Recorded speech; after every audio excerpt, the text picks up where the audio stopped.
লসাগু গসাগু থেকে আরো একটা টাইপ, ঠিক আছে? এবং এই অঙ্কগুলো আমরা কয়েক সেকেন্ডের মধ্যে করে ফেলবো। বলেছে দুটি সংখ্যার অনুপাত হচ্ছে 3:4 এবং তাদের গসাগু 5, তাদের লসাগু কত? তো কিছুই না, এই অনুপাতগুলোর সঙ্গে আমরা গসাগুটা গুণ করে দিলেই এই নাম্বারগুলো পাওয়া যায়, ঠিক আছে? তাহলে ডাইরেক্ট আমি যদি গসাগুটাকে দুটো নাম্বারের সঙ্গে গুণ করে দিই তাহলেই তোমার লসাগু পেয়ে যাবো। কারণ ধরো গসাগুটা প্রত্যেক নাম্বারের মধ্যে ঢুকে থাকবে, কমন থাকবে, তাহলে 5 তো থাকবেই। আর ইন্টু 3 ইন্টু 4, তার মানে হয়ে গেল 5 4 20 3 20 60। মানে ফার্স্ট অঙ্কটা হয়ে গেল কারেক্ট অপশন 60। এবার পরেরটা দেখো দুটি সংখ্যা অনুপাত দিয়েছে 11 13।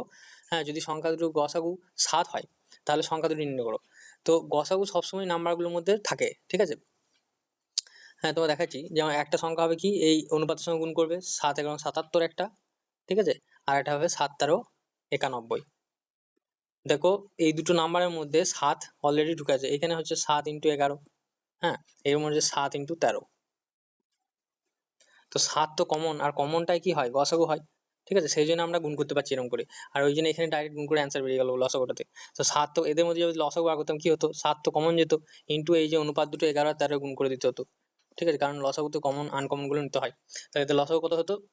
7 13 91, আর 91 কে 11 দিয়ে গুণ করলে তখন 1 9 10 শূন্য 1, 9 10, মানে এটা হতো 1001।